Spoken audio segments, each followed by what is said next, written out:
বিকেল আছে যেগুলো আমরা আর ফিরে পাই না, যেখানে ছিল দৌড়, হাসি আর ঘাম মেশানো খেলাধুলার গল্প। আর কিছু বিকেল আছে যেখানে শব্দ নেই, শুধু স্ক্রিনের আলো। একটা সময় শৈশব ছিল মাঠে লেখা গল্প, আজ শৈশব অনেক সময় লেখা হয় ছোট্ট একটি স্ক্রিনে। আবার কোথাও জন্ম নিচ্ছে নতুন স্বপ্ন, প্রযুক্তির ভিতরে সম্ভাবনার আলোয়। এই পরিবর্তনের ভেতর থেকেই আমরা দেখি আমাদের চারপাশকে। শিশু কিশোরদের চোখে দেখা বাস্তবতার সেই গল্পগুলো নিয়ে শুরু হচ্ছে মুক্ত খবর। আমি আফরাইদাহ পৃথিয়া। চলুন শুরুতেই দেখে নিই আজকের শিরোনামগুলো। বিশ্বকাপের ঢেউয়ে কাঁপছে দেশ, রাস্তায় ফুটবলের উন্মাদনা। বন্দি শৈশব, হারিয়ে যাচ্ছে মাঠের হাসি। বিশ্বকাপে নীরব বিপ্লব এআই, খেলার ভেতরে প্রযুক্তির চোখ। দিবা তালিকায় বাংলাদেশের অর্জন, স্থাপত্যে নতুন স্বীকৃতি। আর অ্যানিমেশনের নতুন দিগন্ত, বাংলাদেশে বাড়ছে সৃজনশীল শিল্প।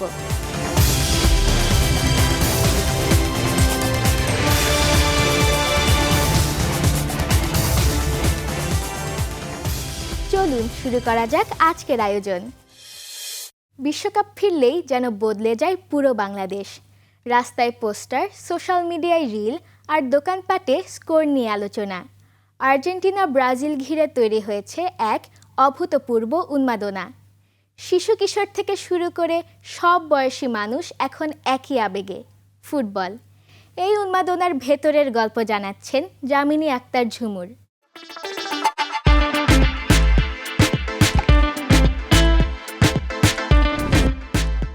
ছাদে পতাকা, গায়ে জার্সি আর ফোনের লাইভ স্কোর। বিশ্বকাপ এখন বাংলাদেশে একসাথে স্ট্রিট ভাইব আর ডিজিটাল ট্রেন্ড। ফিফা বিশ্বকাপ শুরু হতেই বদলে গেছে দেশের পরিবেশ। শহর থেকে গ্রাম, সবখানেই এখন একটাই রং, ফুটবল। আর্জেন্টিনা ও ব্রাজিলের পতাকা উঠছে ছাদে ছাদে, অলিতে গলিতে। কোথাও মেসির কাটআউট, কোথাও নেইমারের ছবি ঘিরে চলছে সমর্থকদের উচ্ছ্বাস। জন্মের পর থেকে ব্রাজিলের কাপ নিতে দেখি নাই, কারণ আমরা ট্রফি দেখে ব্রাজিল সাপোর্ট করি না। কেউ ব্রাজিলের সাপোর্টার, কেউ আর্জেন্টিনার সাপোর্টার। আমার এক ভাগিনা আছে, সে আর্জেন্টিনার সাপোর্টার। আমি আর্জেন্টিনা করি ভাই। আমি নিজের জন্য কিনতেছি, আবার ছেলের জন্য কিনছি।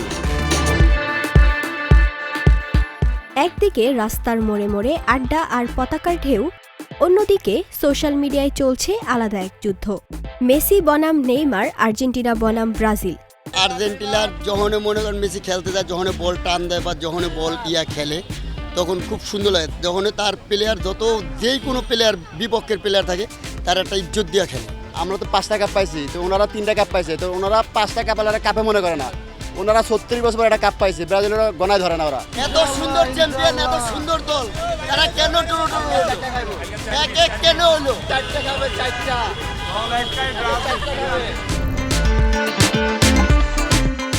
স্টোরি, রিল আর পোস্টে প্রতিদিনই জমছে লাইক, কমেন্ট আর শেয়ারের ঝড়। ফলে বিশ্বকাপ এখন শুধু মাঠের খেলা নয়, বরং হয়ে উঠেছে এক বড় ডিজিটাল কালচার। এই উন্মাদনায় পিছিয়ে নেই শিশুরাও। কেউ নিজের হাতে পতাকা বানাচ্ছে, কেউ প্রিয় খেলোয়াড়ের জার্সি পরে মাঠে খেলছে, আবার কেউ বিশ্বকাপ নিয়ে বন্ধুদের সঙ্গে মেতে উঠছে কল্পনার ম্যাচ আর ভবিষ্যৎবাণীতে। ছোটবেলা থেকে আমি দেখতেছি যে আমার বাবা ব্রাজিল দলটা পছন্দ করে, তাই আমিও করি। ফুটবল এখন তাদের কাছেও শুধু খেলা নয়, একটা অনুভূতি, একটা উৎসব। বিশেষজ্ঞ ও ফুটবল প্রেমীদের মতে এই আবেগ যেমন আনন্দের, তেমনি জরুরি হলো সৌহার্দ্য বজায় রাখা। আমি ছোটোবেলা থেকে ভাইদের সাথে বেশি খেলা দেখতাম, তো তারা আমাকে জার্সি পরে ব্রাজিলি সাপোর্টের জন্যই হচ্ছে বসাতো। অ্যান্ড আমি বড় হওয়ার পরও আমার মনে হচ্ছে legacy exactly actually works somehow. For that reason maybe I say that I support Brazil. ছোটোবেলা থেকে আর্জেন্টিনা খেলা দেখা হয়, সেই হিসেবে আর্জেন্টিনা দল সাপোর্ট করে। অন্য দলগুলো ব্রাজিল, তারপরে জার্মানির খেলা ভালোবাসি, দেখতে ভালো লাগে, কিন্তু আর্জেন্টিনা দল সাপোর্ট করা হয়। প্রিয় দল আলাদা হলেও এই বিশ্বকাপের আসল সৌন্দর্য হওয়া উচিত সম্মান, সহনশীলতা এবং একসঙ্গে উদযাপন। রাস্তা, ছাদ এবং রিল, সবখানেই এখন একটাই নাম, বিশ্বকাপ ফুটবল। আর এই উন্মাদনায় ভাসছে পুরো বাংলাদেশ একসাথে এক অনুভূতিতে। জামিনা আক্তার ঝুমুর, মুক্ত খবর, 21 টেলিভিশন। একটা সময় ছিল বিকেলের আলো মানেই মাঠের ধুলো উড়ানো দৌড়, কিন্তু এখন সেই বিকেলের অনেকটাই আটকে আছে স্ক্রিনের ভেতর। গেম, ভিডিও, সোশ্যাল মিডিয়া সব মিলিয়ে শৈশব যেন ধীরে ধীরে বদলাচ্ছে তার ভাষা। প্রযুক্তি দিয়েছে সুযোগ, কিন্তু কেড়ে নিচ্ছে কি সেই স্বাভাবিক হাসি? বিস্তারিত জানাচ্ছেন হাবিবা আক্তার মারিয়া।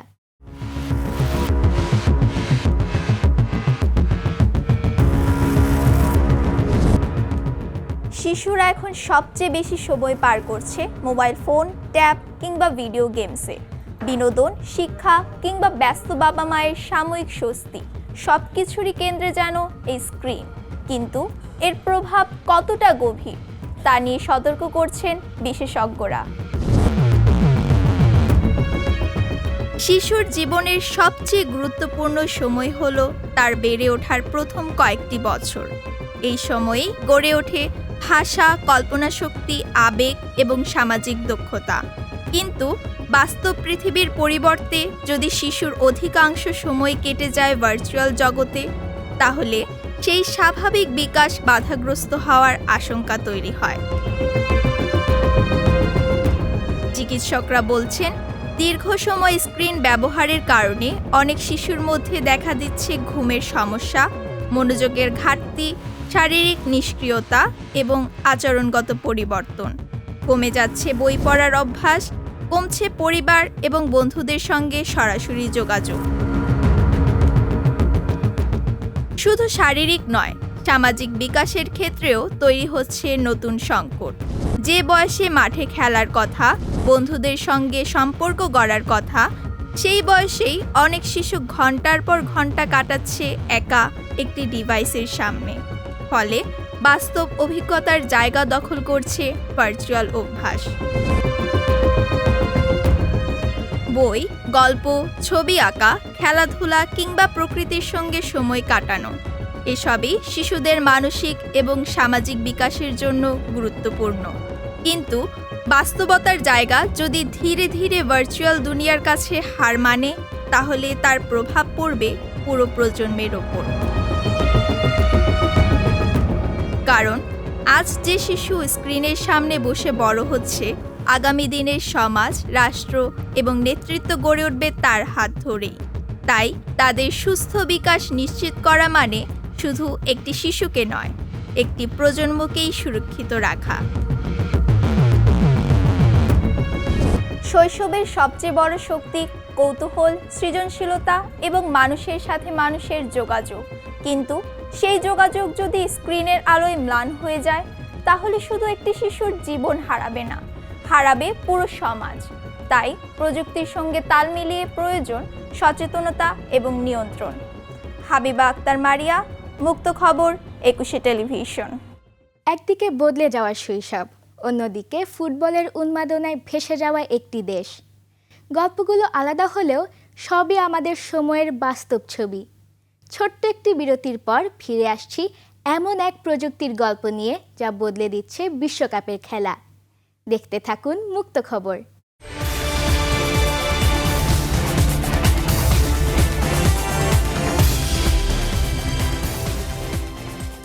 বিরতির পর আবারও স্বাগতম। আপনারা দেখছেন মুক্ত খবর। মাঠে 22 জন খেলোয়াড়, গ্যালারিতে হাজারো দর্শক, কিন্তু খেলার ভেতরে কাজ করছে নীরব এক শক্তি, এআই। ম্যাচ বিশ্লেষণ, পারফরম্যান্স ট্র্যাকিং, এমনকি দর্শকের অভিজ্ঞতা, সবখানেই প্রযুক্তির প্রভাব। ফুটবলের ভবিষ্যৎ এখন প্রযুক্তির সঙ্গে জড়িয়ে যাচ্ছে নতুনভাবে। বিস্তারিত জানাচ্ছেন রাদিয়া ইসলাম রিদি।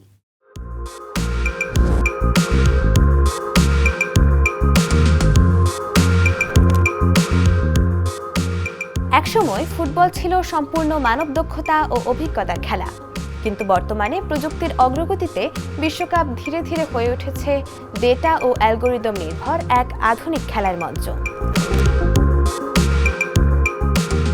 বর্তমানে এআই কোটি কোটি ডেটা বিশ্লেষণ করে খেলোয়াড়দের পারফরমেন্স মূল্যায়ন করছে। কোন খেলোয়াড় কত দূর দৌড়াচ্ছেন, কার পাস কতটা কার্যকর কিংবা কোন কৌশল প্রতিপক্ষের বিপক্ষে বেশি সফল, সবকিছুই এখন বিশ্লেষণ করা সম্ভব হচ্ছে প্রযুক্তির মাধ্যমে। শুধু মাঠ নয়, দর্শকদের অভিজ্ঞতাও বদলে দিচ্ছে এআই। বিভিন্ন ডিজিটাল প্ল্যাটফর্মে দর্শকদের আগ্রহ অনুযায়ী হাইলাইটস, পরিসংখ্যান ও ম্যাচ বিশ্লেষণ তুলে ধরা হচ্ছে স্বয়ংক্রিয়ভাবে। এছাড়া স্টেডিয়ামের নিরাপত্তা ব্যবস্থাপনাতেও গুরুত্বপূর্ণ ভূমিকা রাখছে কৃত্রিম বুদ্ধিমত্তা। ভিড় নিয়ন্ত্রণ, সন্দেহজনক পরিস্থিতি শনাক্ত এবং নিরাপত্তা পর্যবেক্ষণে ব্যবহার করা হচ্ছে আধুনিক এআই সিস্টেম। বিশেষজ্ঞদের মতে ভবিষ্যতের বিশ্বকাপে এআই আরও বড় ভূমিকা রাখবে। খেলোয়াড় নির্বাচন, কৌশল নির্ধারণ, এমনকি ম্যাচ পূর্বাভাসেও এর ব্যবহার বাড়বে। ফুটবলের আবেগ আর প্রযুক্তির এই সমন্বয় বিশ্বকাপকে নিয়ে যাচ্ছে নতুন এক যুগে, যেখানে মাঠের বাইরেও চলছে ডেটা ও এআই এর নীরব কিন্তু শক্তিশালী এক খেলা। রাদিয়া ইসলাম রিদি, মুক্ত খবর, 21 টেলিভিশন। আন্তর্জাতিক অঙ্গনে এসেছে বাংলাদেশের নতুন অর্জন। Royal institute of British architects রিবা এর তালিকায় জায়গা পেয়েছে দেশের 2টি প্রকল্প। এটি শুধু স্থাপত্যের সাফল্য নয়, এটি বাংলাদেশের সৃজনশীলতার স্বীকৃতি। বিস্তারিত জানাচ্ছেন বেহজারিন হাসান তারফি।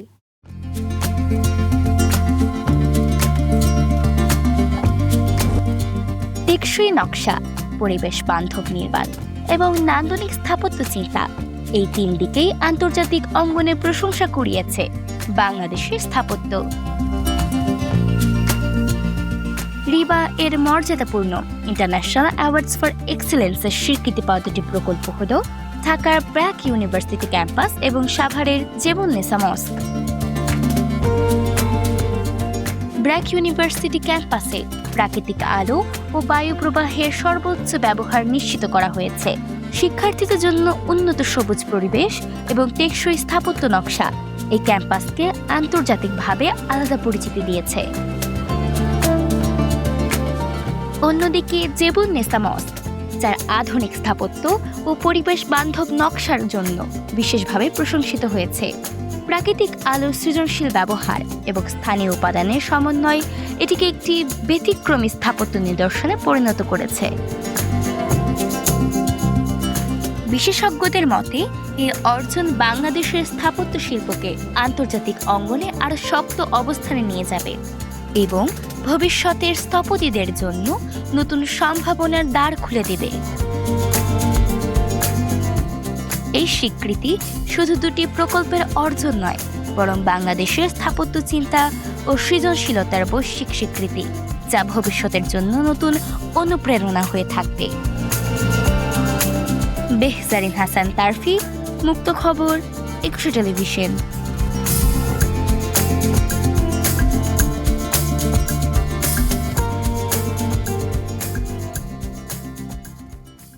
শিশুদের বদলে যাওয়া দুনিয়া, প্রযুক্তির অগ্রগতি আর দেশের গর্বের অর্জন। আরও একটি ছোট্ট বিরতির পর থাকছে আজকের শেষ গল্প, যেখানে সৃজনশীলতা আর প্রযুক্তি মিলছে নতুন সম্ভাবনায়। স্টে উইথ মুক্ত খবর।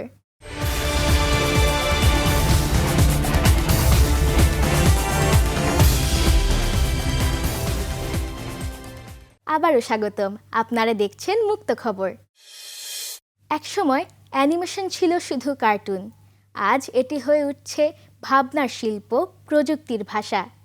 বাংলাদেশেও এখন জন্ম নিচ্ছে নতুন এক প্রজন্ম, যারা ছবিকে গল্প বানাতে জানে, যেখানে কল্পনা আর প্রযুক্তি মিলে তৈরি করছে নতুন সম্ভাবনা। বিস্তারিত জানাচ্ছেন নুসরাত জাহান অর্ষা।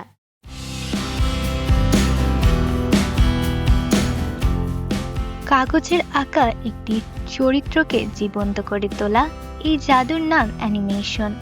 আর সেই জাদুর জগতে এখন বাড়ছে বাংলাদেশি তরুণদের পদচারণা। একসময় বাংলাদেশে অ্যানিমেশন বলতে অনেকের কাছে পরিচিত ছিল শুধু মিনা কার্টুন। তবে সময়ের সঙ্গে বদলেছে দৃশ্যপট।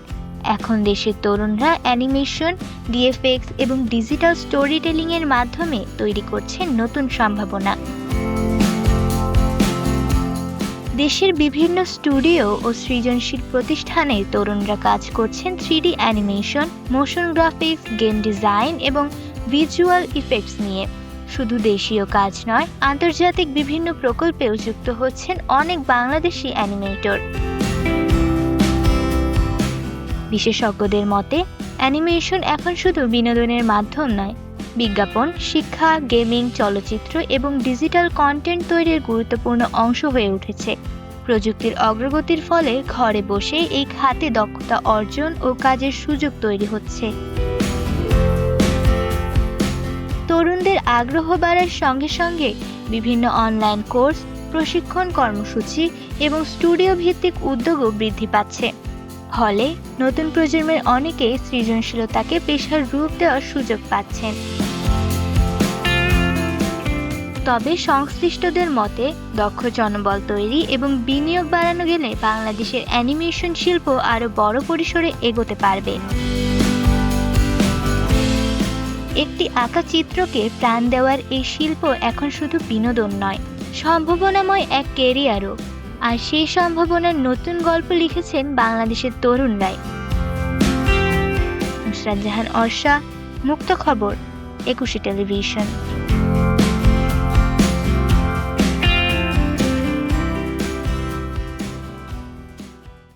আজকের গল্পগুলো ছিল আলাদা আলাদা দুনিয়ার।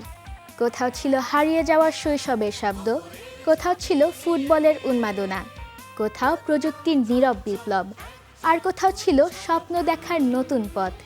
তবুও সব গল্পের মাঝখানে একটা কথা এক: আমরা বদলাচ্ছি, আমাদের সময় বদলাচ্ছে। কিন্তু প্রশ্ন থেকে যাচ্ছে, আমরা কি সেই বদলকে বুঝতে শিখছি?